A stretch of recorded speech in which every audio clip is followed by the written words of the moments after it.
숫자와 숫자의 싸움 중에서 가장 불꽃 튀는 것 중 하나는 기업 인수 합병이 아닐까 싶습니다. 최근 두산 밥캣 그리고 두산 로보틱스 인수 합병의 복잡한 소식이 전해졌는데요. 이 이야기 그리고 인수 합병을 다룬 영화와 함께 만나보겠습니다. 박시동 경제평론가, 이다혜 영화 전문 기자 두 분 나오셨습니다. 안녕하세요. 안녕하세요. 예, 두산 밥캣, 두산 로보틱스. 네. 합병한 거죠. 이게 원래 자기네들 원래 자회사였잖아요. 예. 이게 너무 좀 복잡해요. 이게 네. 지금 왜 하는 거고 어떻게 된 건지를 좀 설명해 주시죠. 예. 간만에 저희가 이제 개별 기업 소식을 전해 드려야 되겠는데 예. 상징하는 바가 아주 큰 부분이 좀 담겨 이게 있습니다. 그러니까 개별 기업의 얘기를 우리가 전하는데도 이유가 있잖아요. 그렇죠. 그러니까 그것까지 같이 한번 예. 얘기 들어보죠. 일단은 이제 제일 위에 이제 주 두산이 이제 최상의 이제 지주회사 개념으로 있고요. 예. 그 밑에 두산 에너빌리티라는 자회사가 있고 그 자회사 밑에 두산 밥캣이라는 회사가 일단 있습니다. 예. 삼중 구조죠, 일단은요. 근데 이 두산 밥캣은 두산 내에서 현찰을 가장 많이 벌어다주는 알터란 같은 회사입니다. 예. 1년에 한 9조에서 10조 정도 매출이 있고 영업이익도 1조 이상 나는 큰 튼실한 회사인데 공교롭게 주가는 3만 원대 라고 보시면 되겠어요. 예. 그다음에 이제 저 멀리 이제 두산 로보틱스라는 회사가 또 이제 다른 계열로 있습니다. 그러니까 주 두산과 두산 에너빌리티, 에너빌리티, 두산 밥캣 밥캣. 요게 수직으로 이렇게 쫙 그렇습니다. 있는 거고 별도로 두산 로보틱스가 있는 예, 거잖아요. 두산 이제 또 두산 밑에 또 두산 로보틱스가 예, 이제 또 예. 있는데 이건 뭐 이름에서 아시다시피 로봇 만드는 회사고요. 근데 실제 이제 매출은 뭐 한 500억대가 겨우 될랑말랑하고요. 예. 작년에 또 한 190억 정도 적자가 나는 사실상 아직은 크게 뭐 많이 뭐 주목받는 그런 회사는 아닌데 이름에 로보트가 들어가다 보니까 미래에는 전망이 밝을 것 같다라고 해서 오히려 주가는 이게 6만 원대가 되면서 사실은 매출도 별거 없는데 고평가돼 가지고 덩치가 더 커 보이죠. 주가로만 보면요. 자, 그런데 이 두 회사를 이제 합치기로 두산이 발표를 한 거예요. 지금 돈을 잘 버는 회사 밥캣, 앞으로 전망이 밝을 것처럼 보이는 로보틱스. 이 둘을 이제 합치게 됐는데 예. 합치는 시나리오가 조금 복잡한데 아까 말씀드린 그 에너빌리티를 일단 인적 분할을 한번 합니다. 예. 그러면서 에너빌리티는 지금 상장 회사인데 새롭게 에너빌리티를 둘로 쪼개니까 기존에 있던 에너빌리티는 상장이지만 신설 에너빌리티, 신설법인은 비상장이 되겠죠. 예. 새로 생긴 회사니까요. 그러면서 밥캣을 이 신설법인에 딸려보내요. 예, 그러니까 기존에 있던 엄마 회사인 에너빌리티에서 신설 에너빌리티로 너는 새엄마 따라 나가. 약간 이런 느낌으로 예, 예. 나가게 됩니다. 이게 1차 일단 기업 분할이에요. 자, 그다음에 새로 생긴 에너빌리티랑 아까 말씀드린 로보틱스랑 합쳐요. 예. 요게 2차 시나리오. 이 둘을 합쳐버립니다. 자, 그리고 그렇게 되면 일단은 밥캣은 두산, 그다음에 이제 로보틱스, 그다음에 밥캣. 요렇게 다시 이제 수직 계열이 바뀌어 버려요. 그러네요. 예. 그리고 3단계가 그러면 이제 다시 로보틱스와 밥캣을 합쳐 버리는 예. 요 3단계 시나리오를 두산이 발표하게 된 거예요. 좀 복잡하죠? 예. 자, 그런데 이제 문제는 뭐냐 예. 봤더니 첫 번째, 두산 에너빌리티를 인적 분할하면은 신설법인이 생기는데 이게 비상장이죠. 이 비상장 회사와 방금 말씀드린 로보틱스를 합칠 때 비상장과 상장을 합치면서 일단 비상장 회사를 한번 같이 평가 절하하게 됩니다. 예, 요게 그래서 로보틱스라는 아주 고평가된 회사는 그대로 남겨놓고 예. 기존의 에너빌리티를 쪼개면서 비상장으로 만들기 때문에 한번 같이 평가가 된다, 절하가 된다는 게 하나의 문제점. 예. 자, 그 다음에 이제 로보틱스와 밥캣을 3단계 때 합칠 때 예. 이때는 둘 다 상장이거든요. 그러니까 상장회사 대 상장회사를 합칠 때는 법에 그냥 주가에 따라서 합병하도록 되어 있어요. 근데 아까 제가 처음 말씀드린 것처럼 로보틱스는 별반 매출이 없는데 주가가 높고 예. 밥캣은 엄청난 지금 매출이 있는 회사인데 주가가 낮고 그러다 보니까 상장끼리 합쳐라고 할 때는 오히려 주가 대 주가를 합치다 보니까 밥캣이 1, 예. 로보틱스가 0.6 이렇게 되면서 오히려 로보틱스가 더 고평가가 돼버려요. 그렇군요. 예, 그래서 일단은 이 3단계 시나리오에서 첫 번째 비상장과 상장으로 만들면서 한번 같이 평가가 하락이 되고 예. 그다음에 상장 대 상장으로 다시 합병하면서 오히려 로보틱스가 고평가되면서 밥캣 평가가 낮아지는 이 두 번째 2단계 합병일 때 밥캣의 주주들 입장에서는 내가 너무 저평가된 회사랑 저평가된 상황에서 합쳐지게 되는구나라고 하는 좀 복잡하지만 이 두 번의 문제점이 이제 이제 제시가 됩니다. 좀 그렇군요.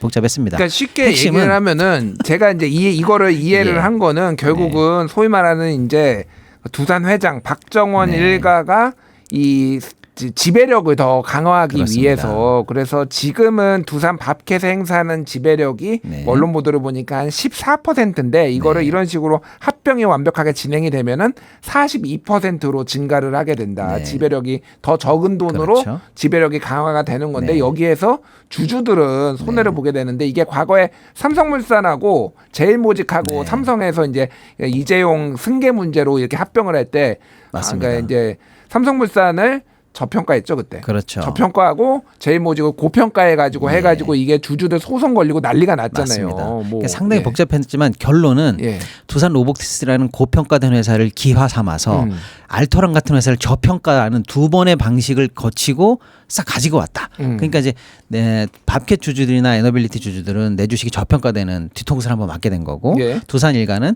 고평가된 로보틱스를 지배하면서 상대적으로 알토란 같은 회사를 싸게 자기 수하에 이제 부리게 되는 이런 식의 이제 합병 마술이 벌어졌는데 이게 상징적인 이유는 그동안 우리한테 늘 방금 삼성모직 제일물산 얘기해 주신 것처럼 합병 비율 가지고 장난치면서 소수주주들의 뒤통수를 치고 대주주 일가들에게 불을 불려줬던 일이 우리나라에서 많이 일어났는데 네. 왜 주목을 받았냐면 금감원장이 갑자기 이 합병 신고서를 반려하면서 이건 소수주주들에게 문제가 있어. 나는 이걸 앞으로 계속 무한히 반려하면서까지 또 반대할 거야라는 입장을 이례적으로 시장에다 표했는데 예. 이게 과연 끝까지 가능할까? 이걸 이제 시장이 주목을 했던 건데 결론적으로는 8월 29일 지난주입니다. 지난주에 최종적으로 이 합병안에 대해서 아까 제가 일부러 좀 설명을 어렵게 했습니다만 1단계, 2단계 합병은 추진하되 3단계 로보틱스와 밥켓의 합병은 하지 않겠다고 하면서 최종적으로 두산이 합병안을 일부 철회하고 감독원의 그 입장이 최종적으로 대기업에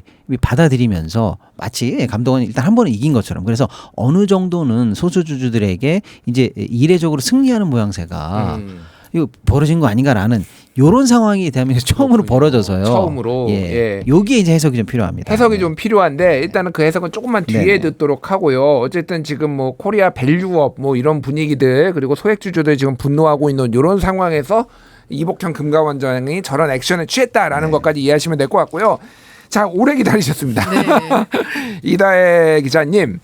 어떤 영화 가져오셨어요? 기업 인수합병하는 영화도 꽤 있잖아요. 꽤 있죠. 그중에서 아더 피플스 머니라고 하는 영화인데요. 예. 이게 1991년도 영화입니다. 그래서 데니 데비토라는 배우가 주인공으로 나오는데 여기 제목부터가 다른 사람의 돈이잖아요. 그렇네요. 그래서 명대사가 뭐냐면 난 돈이 좋아. 뭐니 해도 그냥 돈보다 좋은 건 남의 돈이야. 노골적으로 돈 얘기를 하는 그런 이야기고요.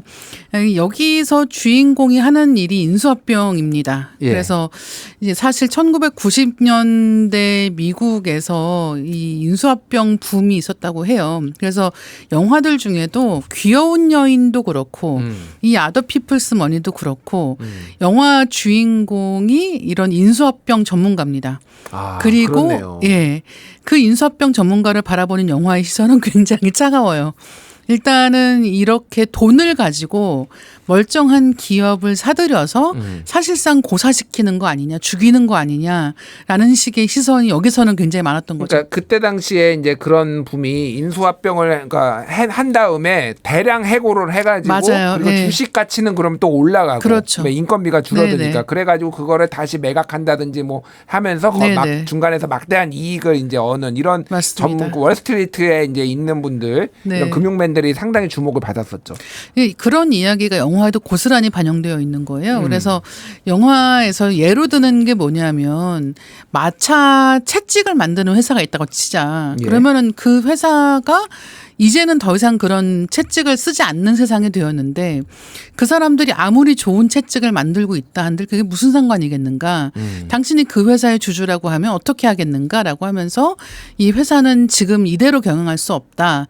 인수합병을 통해서 이 사업이 되지 않는 부분은 팔거나 없애야 한다라고 주장을 하는 거죠. 예. 그래서 내가 기업을 죽이는 게 아니라 이 기업은 이미 죽은 상태로 있었다라는 식의 이야기를 하는 거예요. 그러니까 마차는 어차피 지금 이제 운영이 안 그렇죠. 되니까 네네. 죽여야 된다. 뭐 네네. 그런 거네요, 논리가. 예, 그런 식의 이야기를 하고 있고 이 영화에서는 사실 지금 말씀해 주신 거랑은 약간 사례가 다르기는 하지만 이 영화 속에서 이 90년대의 적대적 인수합병이라고 하는 단어가 본격적으로 언론에 막 등장하기 시작하던 시기에는 어떻게 보면은 이 하나의 기업이 살아나고 죽는다라고 하는 거는 하나의 공동체의 문제이기도 하잖아요. 예. 특히나 제조사의 경우에는 그 공장이 있는 지역의 문제이기도 하기 때문에 이렇게 많은 사람들의 생계가 왔다 갔다 하는 일인데 이것을 이제 소규모의 주주들의 이익만을 위해서 어떻게 보면 팔고 산다는 것이 말이 되는가라는 식의 문제 제기가 많던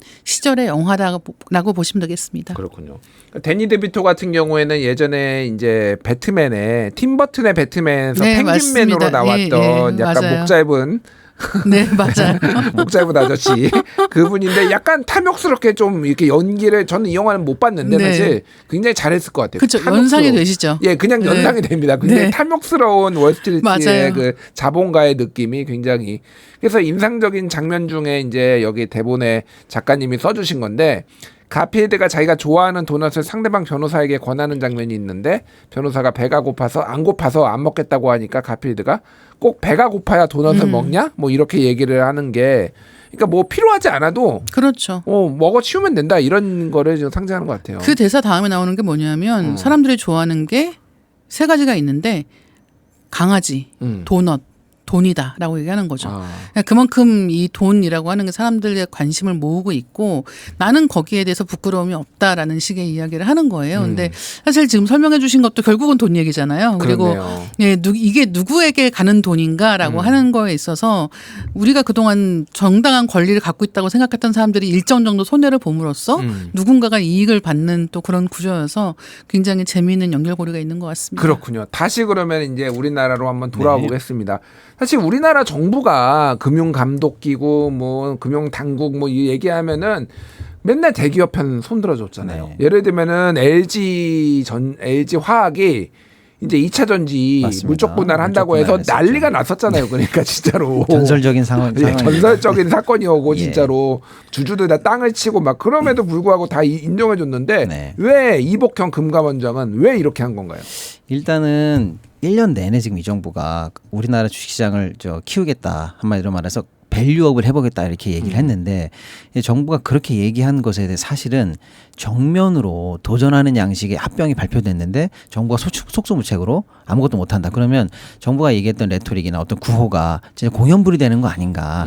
이런 어떤 시장의 우려 때문에 시범 케이스로 시범 케이스로 예, 여기까지는 아니다라고 해서 한번 꺾은 거 아닌가라고 예. 일단 분석이 돼요. 왜냐면요.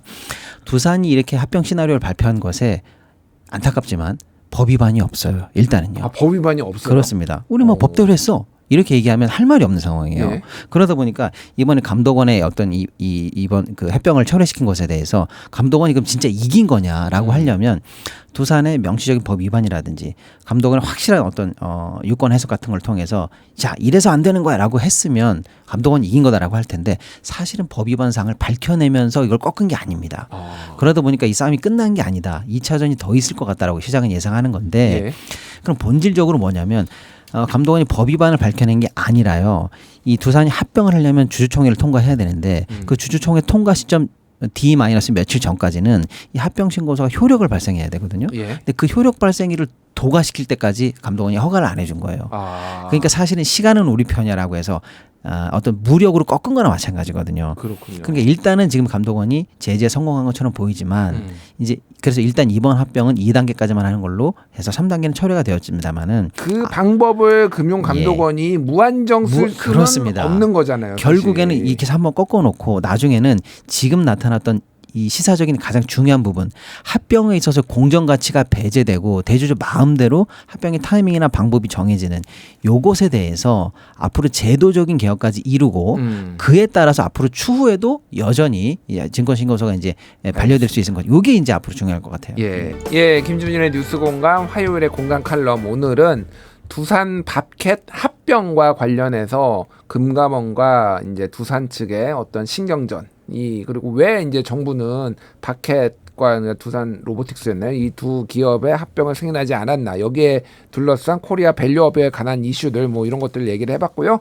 관련된 영화 얘기도 해봤습니다. 일단은 금감원 얘기부터 해볼게요. 네. 이복형 금감원장. 이게 이복형 금감원장 같은 경우에는 뭐 이제 정부하고 조금 손발이 안 맞는다는 얘기도 좀 있었어요. 그러니까 네. 공매도와 관련해서도 약간의 좀 이견도 뭐 보이는 몇 번 것도 노출했었죠. 몇 번 예. 노출을 하고 그래서 그랬는데 이 부분에 있어서는 정부의 시책과 굉장히 딱 맞아 떨어진다라는 뭐 얘기들이 있습니다. 이건 어떻게 평가를 해야 되나요? 그러니까 일단은 그 처음에 사실은 공매도 관련해서 감독원장이 어떤 얘기를 하자마자 대통령실에서 그건 개인 의견이야 이렇게 해서 몇 번 꺾으면서 그렇죠. 이복현 원장의 어떤 사견이 정부 정책과 약간 좀 정합하지 않는 거 아닌가 이런 얘기가 많이 나왔었거든요. 근데 이번에도 그런 우려가 좀 있었나 봐요. 그래서 있었어요. 처음에 감독원장이 두산의 이 합병 신고서를 반려하겠다라고 했을 때 일단 두산이 1차적으로 정정 신고를 다시 한번 냈습니다. 예. 그러고 나서 2차 반려가 한 번 더 있거든요. 그때 감독원장이 2차 반려를 하면서 본인의 얘기를 이제 강화하려고 이런 얘기를 합니다. 이제 앞으로 나는 정정 신고서 들어올 때마다 지금 한 번이 아니라 무한히 반려할 수 있어. 그리고 지금 내가 무한히 반려할 수 있다는 얘기는 내 개인 의견이 아니라 범정부적인 입장이고 여러 유관부서와 합의한 내용이라고 하면서 기존에 본인 얘기가 대통령실에서 많이 커트당했던 얘기를 의식한 듯 그래서 이번에는 그러지 않을 거야라고 하는 그런 얘기를 합니다. 그러고 나니까 두산 입장에서는 이번에는 좀 어쩔 수 없는 상황인가라고 해서 8월 29일이 마지막 효력 발생일 기일이었는데 그때까지 최종적으로 감독을 설득 못한 것 같아요. 그래서 자진 철회하는 방식으로 반려가 된 거거든요, 사실은요. 그래서 이번에는 그럼 정부의 의지가 제대로 실린 건가? 일단 그런 평가는 있습니다만 정부가 최근에 있었던 여러 가지 합병사안, 특히 이제 거의 동일한 날짜에 SK와 SK E&S 합병이 있었거든요. 예. 요거는 또 무사 통과가 됐어요. 물론 일부 소수주주 보호 이슈가 있기는 있었습니다만 그래서 결국에는 아까 다시 처음 얘기로 돌아가서 소수주주들을 명확히 배제하면서 밸류업에 찬물을 끼얹는 방식에 대해서는 정부가 일단은 그대로 넘어가지 않겠다라는 의견을 낸 것 같아요. 그래서 사실 이번 사태를 밸류업에 찬물을 끼얹는다라고 해서 거의 밸류 킬 사안이다. 뭐 이 정도까지 시장에서는 얘기가 됐었거든요. 그것까지는 받아들이기 어려웠다 이렇게 보이고요. 이 사안의 핵심은 우리가 제도적인 부분이 상당히 중요한데 제도적인 거. 그러니까 예. 제가 궁금한 게 방금 말씀하셨다시피 이거는 그냥 금감원이 예. 승인을 안 해줘가지고 하면은 정권 바뀌면은 그렇죠. 계속 그런 식으로 그 방법을 쓸 수는 없으니 정권 예. 바뀌면은 결국은 이거는 승인이 될 수밖에 없을 테고 네. 그거를 두산도 아니까 일단은 한 발 물러서 봤다가 좀 시장 상황 보자 이렇게 된 거죠. 정부 맞습니다. 상황 보자. 예. 근데 핵심은 우리 한국 사회의 한국 주식시장의 고질적인 문제가 이 합병에 있을 때 늘 합병 비율이 대주주에게 유리하고 소액주주들이나 뭐 아무튼 기존 주주들에게 불리한 방식으로 결정이 나왔거든요. 그럼 도대체 합병 비율은 왜 이러는 거야라고 할 때 이사회가 결정하나요? 예. 아니 근데 그게 합병 타이밍을 이사회가 결정하고요. 예. 합병 비율을 결정할 때는 비상장에 대해서는 디스카운트가 얼마든지 가능하게 해놨고 상장 기업끼리 합병할 때는 그냥 쉽게 말하면 주식대로 그냥 합병하도록 되어 있어요. 근데 그 아까 말씀드린 것처럼 로보틱스랑 밥캣도 덩치가 어마어마하게 차이가 나는데 한쪽 조그만 회사가 그저 주가가 높다는 이유로 더 고평가가 되도록 이렇게 되어 있거든요. 그럼 도대체 서구는 어떤가라고 했을 때 단순히 주가만 보지를 않아요. 미국 같은 경우에도 지금 이 회사 현금 잘 벌고 있는 거야? 라고 해서 예. 현금 흐름을 반영하도록 한 현금 흐름 할인법도 넣게 돼 있고요. 미래 가치를 다시 보정하는 방법을 쓰게 돼 있고요. 예. 심지어는 그 어떤 방법을 다 쓰더라도 마지막에 가서는 이게 공정해라는 공정 가치에 대한 확신이 없으면요. 바로 소송을 당하도록 되어 있어요. 근데 우리는 공정 가치 그런 거 모르겠고 타이밍 모르겠고 주가대로 합병하든지 비상장이면 디스카운트 하든지 예. 이거밖에 안 돼 있어요. 그러니까 이 유리한 칼을 놓고 대주주가 가장 그 회사한테 유리한 타이밍을 딱 기다렸다가 지금 내가 합병하고 싶은 피합병 회사보다 주가가 높아. 지금이야 이렇게 결정하면 그냥 무조건 합치게 되어 있어요. 그렇군요. 공정 가치에 대한 반영 이 툴이 없습니다. 이 부분이 개혁돼야 된다는 게 이번에 드러났고요. 감독원이 여기를 앞으로 손 보고 나서 예. 그래서 합병 비율에 관해서 공정 가치가 반영될 수 있도록 그냥 제도 개선까지 나아간다면 그러면 지금 두산을 꺾은 것에 대해서 적어도 시장의 개선에 대해서 선이었다라는 게 좀 입증이 될 것 같아서 그거까지는 봐야 될 것 같습니다. 그런데 윤석열 정부가 어쨌든 친기업적이다, 네. 친재벌적이다 이런 평가 원래 좀 보수 정부가 상대적으로 맞습니다. 그런 측면이 있어서 그거를 할 수 있을 것인가에 대해서는 또 그렇죠. 많은 사람들이 의문을 가지고 예. 있더라고요. 그래서 이제 거기까지를 봐야 이 정부의 선이 한국 주시장의 밸류업에 대한 의지 그걸 볼 수가 있는 거고 이게 쇼맨십이 아니라는 그렇습니다. 걸 진정성을 볼 수 있다. 그렇습니다. 어쨌든 예. 두산 밥켓은 아까도 말씀해 주셨지만 매출이 9조 7,589억 원, 그러니까 한 10조 원 되고요. 그렇습니다. 두산 로보틱스는 530억이니까 맞습니다. 한 200배 차이네요. 그런데 주가가 그거를 두 배를 근데 높다고 합쳐버리네. 합쳐서 똑같이. 합치고 오히려 똑같은 게 아니고요. 예, 예. 로보틱스가 더 고평가가 돼 있어요. 로보틱스가 더 주가가 높다고. 로보틱스가 0.6, 밥켓이 1. 예. 그러니까 10조짜리 매출을 나는 회사하고 500억 매출 있는 회사가 예. 이 500억짜리 더 비싸게 합병되니 저쪽에 이게 저평가된 회사 주주들 입장에서는 얼마나 화가 나겠습니까? 그렇군요. 예. 알겠습니다. 이다혜 기자님. 네. 이게 이 헐리우드 영화에서도 이런 좀 뭐 말도 안 되는 복잡한 기술을 써가지고 막 인수하고 네. 합병하고 뭐 분할하고 막 이런 스케일들도 많이 나오잖아요. 많이 예. 나오죠. 근데 예. 사실 지금 설명을 들으면 이렇게 잘 설명해 주시니까 이해가 가는 거지. 보통은 어렵단 말이에요. 어려워요. 그러니까 영화들에서 경제 문제를 다룰 때 어떻게 설명할 것인가를 두고 고심을 많이 합니다. 그래서 예를 들면 어떤 영화에서는 아예 강의를 해줄 때도 있어요. 그냥 칠판 놓고서 설명을 그냥 해주는 거예요. 안 그러면은 도저히 이걸 이야기 속에 녹여낼 수가 없기 그러니까 때문에. 이게 중요한 내용이니까 야 잘 들어봐 하고 하면서 그렇죠, 사실상 관객들한테 얘기하는 예, 건데 예, 출연진 맞아요. 누구한테 야 이렇게 가는 강의를 거야 시키는 이렇게. 거죠. 네, 그렇게 할 때도 있고 예. 제가 느끼는 이런 경제를 다룬 영화들에서 되게 재밌는 부분은 뭐냐면 보통은 영화에서는 그러니까 실제 현상에서의 경제랑 다르게 영화에서는 보통은 돈을 많이 가진 쪽을 악한 쪽으로 그릴 때가 많습니다. 그렇죠. 네, 그래서 이 돈이 없는 사람들, 그러니까 주인공은 보통 이 돈이 없는 사람일 때가 많고 예. 그들이 어떻게 보면 다윗과 골리앗 같은 식으로 싸우는 그런 얘기가 되는 거예요. 그럴 때가 많은데 이런 영화들을 볼 때 약간 그 관객의 경향이 바뀌었다 같은 생각을 할 때가 있는데 뭐냐면 경향 어떤 게 바뀌었나요? 저는 사실 빅쇼트 같은 영화들을 볼 때 그 어떻게 보면 경제 위기를 통해서 어떤 사람들은 돈을 벌고 하지만 훨씬 더 많은 사람들이 돈을 잃었잖아요. 그렇죠. 이제 그런 상황에 대해서 약간은 고발적이고 비관적인 방식의 영화들을 만든단 말이에요. 할리우드는. 그럼 이제 예전에는 이걸 보고 아 저렇게 눈먼 탐욕을 가진 사람들 때문에 선량한 사람들이 돈을 잃었어. 같은 식의 결론을 이끌어내는 경우가 많았는데 요즘에는 아 그러니까 돈을 제대로 된 데 걸어야 돼.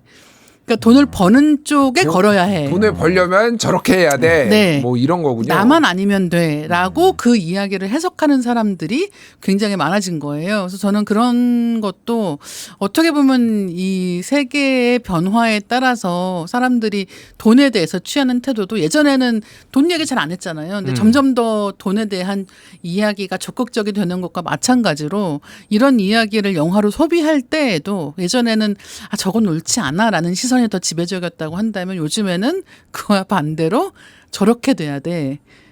다른 양심 같은 게 중요한 게 아니라 돈을 많이 버는 편에 걸어야 해라는 식으로 이야기를 받아들이는 사람들이 많아지고 있어가지고 좀 재밌는 것 같아요. 아주 재밌는 포인트를 작가님이 말씀해 주셨는데 네. 기자님 말씀해 주셨는데 우리도 한때는 이 시장 질서를 어떻게 하면 더 공정하게 만들까 요거에만 포커스를 맞춰서 방금 우리가 얘기 나눈 것처럼 그렇게 했었는데 여기도 아주 민감한 포인트가 하나 들어가는 게 뭐냐면 기업은 이렇게 얘기합니다.